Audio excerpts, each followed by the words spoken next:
Welcome to SL Vibecast. අද අපි කතා කරන්න යන්නේ චීනය කොහොමද මේ කෘත්‍රිම බුද්ධිය, ඒ කියන්නේ AI සහ රොබෝ තාක්ෂණය පාවිච්චි කරලා ලෝකේ ඉස්සරහට එන්නේ කියන එක ගැන. අපි මේකට The Guardian වගේ තැන්වල පළවෙච්ච ලිපි කීපයක් එහෙම අරන් තෙන්නේ.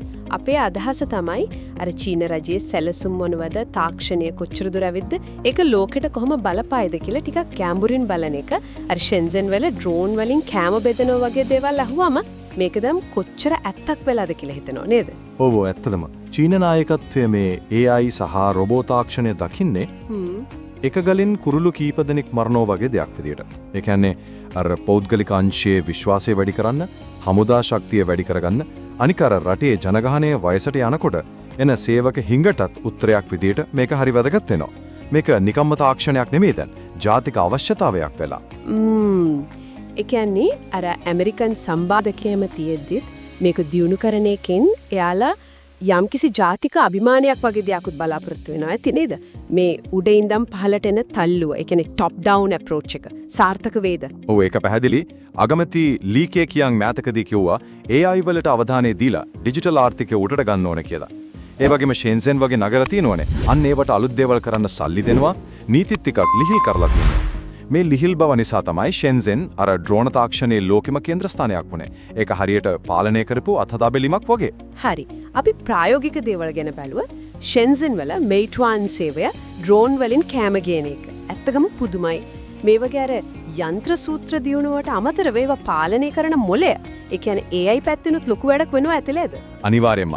මෑතකදී අර මිනිස්සු වගේ රොබෝලා, හියුමනොයිඩ් රොබෝලා, ඒකුණගේ ප්‍රදර්ශනයක් තිබ්බා. ඒකට ඔන්ලයින් ලොකු සෙනගක් එකතු වුණා. අලුත් පුහුණු ක්‍රම නිසා මේ රොබෝලා හරි ඉක්මනට දියුණු වෙනවා. ඒ වගේම චීන සමාගමක් ඉන්නවා DeepSeek කියලා.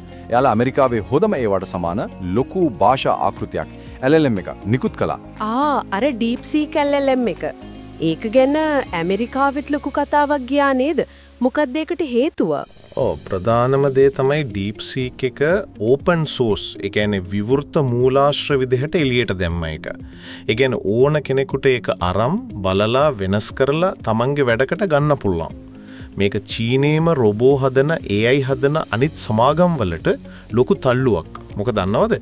චීනේ අර හරි අමාරු හાર્ඩ්වෙයාර් හදන එකේ දක්ෂයි. ඒත් ඒවට හරියන AI software එක හදන එක ටිකක් අභියෝගයක් වෙලා තිබුණේ. දැන් මේ DeepSeek වගේ open source LLM එකක් ආවම ඒ අඩුව පිරවෙනවා. ජාත්‍යන්තර සමාගම් එක හැප්පෙන්න පාරක් කැපෙනවා. ඒ කියන්නේ හදන හැකියාව විතරක් නෙමෙයි, දැන් අර AI මොලේ හදන එක චීනේ වේගින් කරනවා. අපි දැක්කනේ අර ව්‍යාපාරික හමුවල රොබෝල පරම්පරාගත කෑම උයනවා, ස්වයංක්‍රීය වාහන නගරේ වටේ යනවා වගේ දේවල්.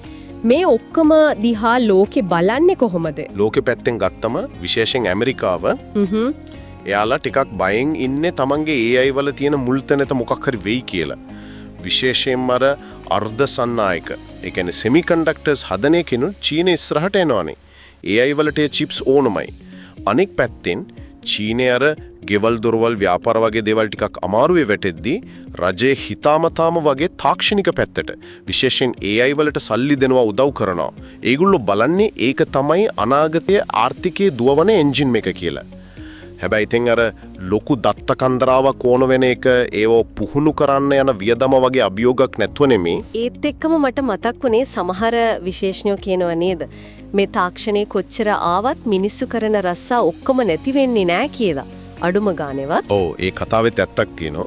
දැරට පේන විදිහට නම් සම්පූර්ණයෙන්ම මිනිස්සු අයින් කරනවට වඩා මිනිස්සුන්ට උදව් කරන, එයාලගේ වැඩ ලේසි කරන විදිහට තමයි මේ තාක්ෂණය වැඩිපුරම යෙදෙයි වගේ තියෙන්නේ. ඒත් ඒ සාරාංශයක් විදිහට කිව්වොත් චීනය හරිම පැහැදිලිව රජයේ ලොකු උදව්වක් ඇතුව නිශ්චිත ඉලක්ක තියාගෙන AI සහ රොබෝ තාක්ෂණ ඉස්සරහට යනවා. අර DeepSeek වගේ දේවල් වලින් පේනවා ඒක ලෝකේ තාක්ෂණික බලතුලනයට දැන් බලපාන්න පටන් අරන් කියලා. එහෙමනම් අපි මේ කතාව මෙතනින් නවත්තද්දී අහගෙන ඉන්න අයත් පොඩි දෙලක් හිතන්න ඉතුරු කරමු. මේ වේගෙන් දියුණු වෙන චීන AI සහ රොබෝ තාක්ෂණයේ ඊළඟ පියවර සමහර විට අපි කවුරුත් හිතන්නේ නැති විදිහේ දෙයක්. මොකක් වෙන්න පුළුවන්ද? ඒක අපේ එදිනදා ජීවිතවලට මුළු ලෝකෙටම කොහොම බලපෑමක් කරයි කියලාද හිතෙන්නේ? ඒක ඇත්තටම හිතන්න දෙයක්.